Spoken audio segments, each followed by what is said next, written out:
الحمد للہ رب العالمین والصلاة والسلام علی رسولہ الکریم وعلی آلہ واصحابہ اجمعین، اما بعد فاعوذ باللہ من الشیطان الرجیم، بسم اللہ الرحمن الرحیم۔ هو الذی ارسل رسولہ بالہدی ودین الحق لیظہرہ علی الدین کلہ وکفی باللہ شہیدا۔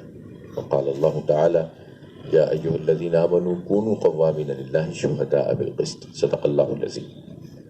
محترم نصر بھائی اور میرے بہت قابل احترام بزرگوں بھائیوں، سب سے پہلے میں معذرت چاہتا ہوں، اصل میں کچھ غلط فہمی کی بنیاد پر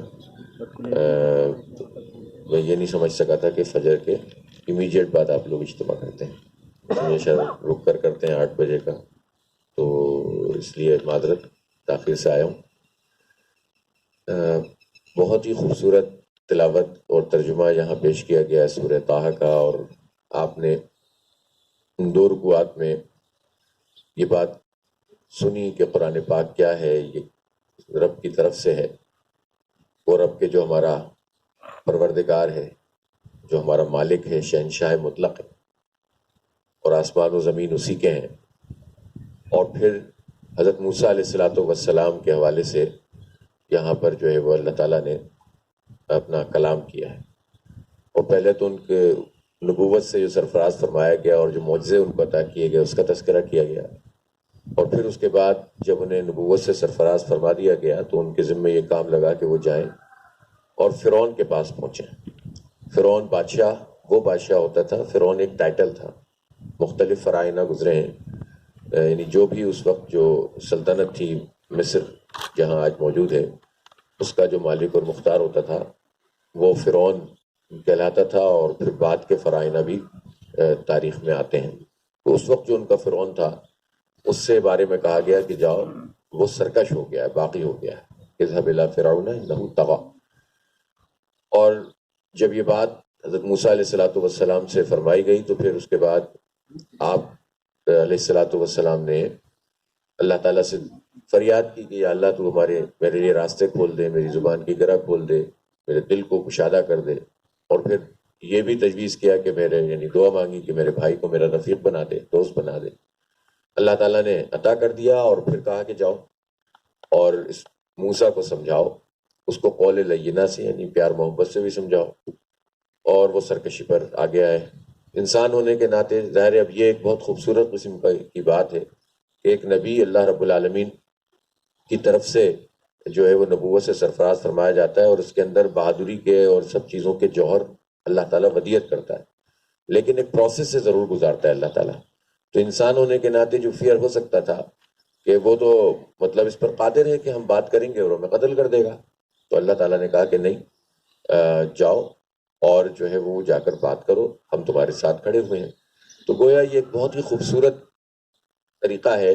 قرآن پاک میں موسیٰ علیہ السلام کا بہت زیادہ ذکر کیا گیا ہے، اس لیے چلے بات تھوڑی سی یہی میں کر کے اپنی گفتگو کو ختم کروں گا کہ وقت زیادہ ہو گیا ہے، کہ تمام پیغمبروں کو اللہ رب العالمین نے یہ حکم دیا ہے کہ وہ انسانوں کے پاس پہنچیں، اللہ کا پیغام پہنچائیں، ان کی تربیت کریں، ان کا تزکیہ کریں، ان کو اللہ کی بندگی کی طرف لے کر آئیں، اور جو بھی سرکش ہے، جو اللہ کے مقابلے میں کھڑا ہوا ہے، اس کے مقابلے میں انہیں کھڑا ہونا پڑے گا۔ وَلَقَدْ بَعَثْنَا فِي كُلِّ أُمَّةٍ رَسُولًا أَنْ يَعْبُدُوا اللَّهَ وَاجْتَنِبُوا الطَّاغُوتَ۔ ہم نے ہر امت کے اندر نبی بھیجا ہے اور اس رسول بھیجا ہے، اور اس کا کام یہ ہے کہ وہ اللہ کی بندگی کی دعوت دے گا اور طاغوت سے اجتناب کرے گا۔ تو طاغوت کو سمجھے بغیر اللہ کی بندگی کو سمجھا نہیں جا سکتا۔ تو آپ اگر تفہیم القرآن پڑھیں گے تو سورہ بقرہ میں جو 3 سپارہ جب شروع ہوتا ہے تو آپ دیکھتے ہیں کہ آیت الکرسی آتی ہے۔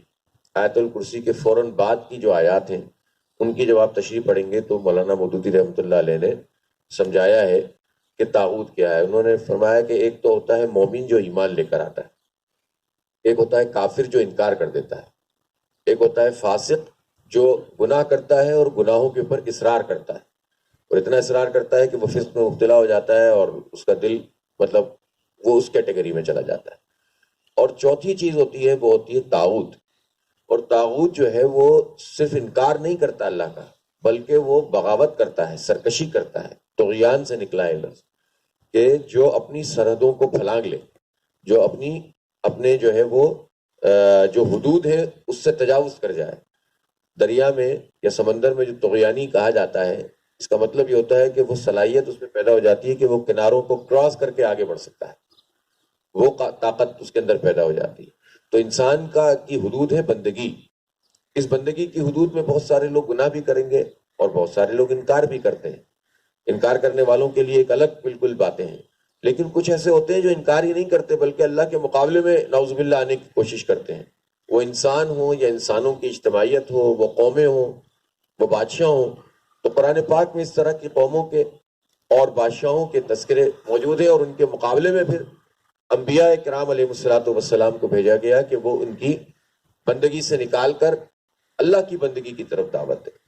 تو اس لیے یہ بہت بنیادی بات ہے کہ جس کو سمجھنے کی ضرورت ہے کہ ہمارا دین وہ دین ہے کہ جو نہ صرف یہ کہ واعظ اور نصیحت کرتا ہے، ہمارا دین وہ ہے جو اخلاق اور کردار کی تعمیر کرتا ہے، بلکہ اس کے ساتھ ساتھ ہمارا دین اس قابل بھی انسانوں کو بناتا ہے کہ جو لوگ اللہ پر ایمان لے کر آئیں، پھر وہ جو اللہ کے سرکش اور باغی لوگ ہیں جن کی کار فرمائی اللہ کے مقابلے میں زمین پر چل رہی ہے، پھر ان کا انکار بھی کریں اور ان کے خلاف جد و جہد بھی کریں.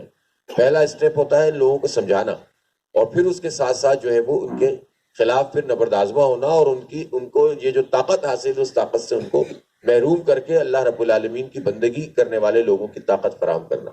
اس سے آپ یہ پتہ چلتا ہے کہ ہمارا دین چند ریچولز کا نام نہیں ہے، صرف چند جو ہے وہ واعظ اور نصیحت اور عبادات کا نام نہیں ہے، بلکہ دین ایک نظام ہے. دین قوت چاہتا ہے اور دین بالادستی چاہتا ہے.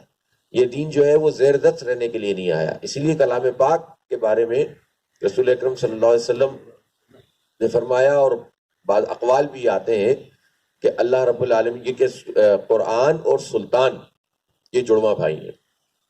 کہ قرآن اور سلطان جڑواں بھائی ہیں. سلطان کا مطلب اقتدار ہوتا ہے، برہان، دلیل ہوتی ہے. سلطان جو ہے وہ الٹیمیٹ پاور کو کہتے ہیں. سلطان اور قرآن جڑواں بھائی ہیں. تو جو کام یعنی قرآن سے نہیں ہو سکتا، یعنی جڑواں بھائی کا مطلب یہ ہے کہ اگر قرآن موجود ہو اور سلطان نہ ہو، طاقت نہ ہو، تو یہ نافذ نہیں ہوگا. اور اگر طاقت موجود ہو، حکومت موجود ہو، لیکن قرآن اس میں موجود نہیں تو ظلم ہوگا. اللہ کی ذات میں یا تو شرک ہوگا، یا اس کی بادشاہت میں شرک ہوگا، یا اس کے نظام میں شرک ہوگا. تو قرآن کو سلطان کی طاقت سے آپ کو جو ہے وہ برسر اقتدار لانا ہے، ورنہ یہ ادھوری دعوت ہے کہ جو پیش کی جائے گی. اس لیے رسول اکرم صلی اللہ علیہ وآلہ وسلم نے بھی 13 سال مکہ مکرمہ میں دعوت دی، تبلیغ کی، اور بات یہ بہت واضح کی کہ تمہیں ایسے دین کی طرف بلاتا ہوں کہ جس کے نتیجے میں تم کامیاب ہو جاؤ گے. اور ایک موقع پہ کہا کہ عرب و عجم تمہارے زیر نہ کیا جائے. یعنی وہ دین ہے کہ جس کو تم قبول کر لو تو پھر تم اس دین پر عمل کر کے اس قابل ہو جاؤ گے کہ عرب پہ بھی تمہاری حکمرانی ہوگی، عجم پہ بھی تمہاری حکمرانی ہوگی. گویا اقتدار اور طاقت کی بات مکہ مکرمہ میں بھی دعوت کی صورت میں پیش کی جا رہی تھی. تو اسلام ایک ٹوٹلٹی کا نام ہے، کلیت کا نام ہے. ادخلوا فی السلم کافہ، دین میں پورے کے پورے داخل ہو جاؤ. اسلام میں پورے داخل ہو. پورے داخل ہونے کا مطلب یہ ہے کہ پھر صرف یہ نہیں ہوگا کہ ہم انفرادی حیثیت میں ٹھیک ہو جائیں. ہو ہی نہیں سکتا، اس لیے کہ انفرادیت اجتماعیت سے جڑی ہوئی ہوتی ہے، اور اجتماعیت ایک سسٹم سے جڑی ہوئی ہوتی ہے جو معاشرے کے اندر بالادست اور طاقتور ہوتا ہے. تو اس لیے تمام چیزوں میں جب تک اسلام موجود نہیں ہوگا اس وقت تک جو ہے وہ آپ یہ نہیں کہہ سکتے کہ ہم اسلام کی مکمل دعوت پیش کر رہے ہیں.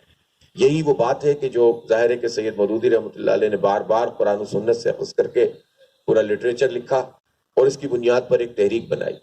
اسی لیے جماعت اسلامی کی جو ہم دعوت دیتے ہیں وہ اس کے انداز، طریقے، طور مختلف ہیں، لیکن بات وہ یہی ہے کہ ہر اس جگہ پہ جہاں پر ظلم ہو اس کے خلاف ایک مزاحمت پیدا کی جائے. ہر اس جگہ پر جہاں پر فساد ہو اس کے مقابلے میں جو ہے وہ اسلام کے نظام عدل اور انصاف اور امن کی بات کی جائے. ہر وہ جگہ جہاں بگاڑ پیدا ہو گیا ہو، خرابیاں ہوں، وہاں پر آپ اس کی اصلاح کی کوشش کریں. فردن بھی کریں، معاشرے میں بھی کریں، اور نظام حکومت کی اصلاح کی کوشش بھی کریں. اسی لیے جماعت اسلامی اور دیگر پارٹیوں میں فرق ہے کہ بعض پارٹیاں ہوتی ہیں وہ پولیٹیکل پارٹیاں ہوتی ہیں. جماعت اسلامی پولیٹیکل پارٹی ہے، لیکن یہ پولیٹیکل پارٹی نہیں ہے صرف، بلکہ ایک اسلامی تحریک ہے. اس لیے اس سے دوسری پارٹیوں سے کو ناپا تولا نہیں جا سکتا. دوسری بات یہ ہے کہ جماعت اسلامی ایک دینی جماعت ہے. بعض مذہبی جماعتیں اور بھی ہیں، لیکن ان میں اور جماعت میں فرق یہ ہے کہ ہم مذہب کا کوئی دیوبندی ورژن نہیں پیش کرتے، کوئی بریلوی اور شیعہ اور سنی ورژن نہیں پیش کرتے، بلکہ وہ ورژن پیش کرتے ہیں جو رسول اللہ صلی اللہ علیہ وسلم نے پیش کیا اور قرآن نے پیش کیا. ہم مذہب نہیں بلکہ دین کی بات کرتے ہیں، اور دین ایک مکمل نظام کو کہتے ہیں، پورے طرز زندگی کو کہتے ہیں، جس میں زندگی کی تمام تفصیلات موجود ہوں.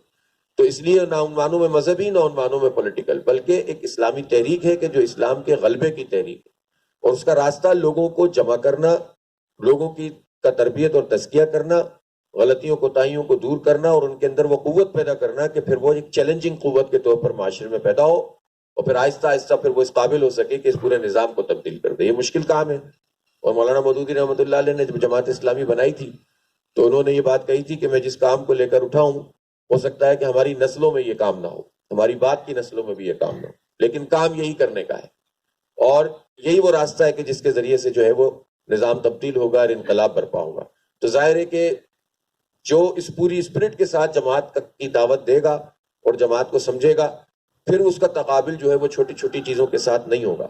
ہاں یہ ضرور ہے کہ وابستگان جماعت اور جماعت کی دعوت جن کو پیش کی جاتی ہے ان کو صحیح بات بھی بتائی جائے، اور جو جماعت سے وابستہ لوگ ہیں ان کی ذمہ داری یہ ہے کہ ان کو اپنے اخلاق اور اپنے کردار میں اس سطح پہ آنا پڑے گا کہ جس کے نتیجے میں پھر لوگ واقعی کہیں کہ یہ جماعت کی دعوت اور فکر یہی ہے. جماعت کے کام کرنے کے مختلف طریقے ہیں جو ابتدائی طور پر ہی جماعت اسلامی نے طے کیے تھے کہ ایک کام یہ ہوگا کہ ہم درس اور تدریس کے ذریعے سے لوگوں کو دین کے قریب لائیں گے.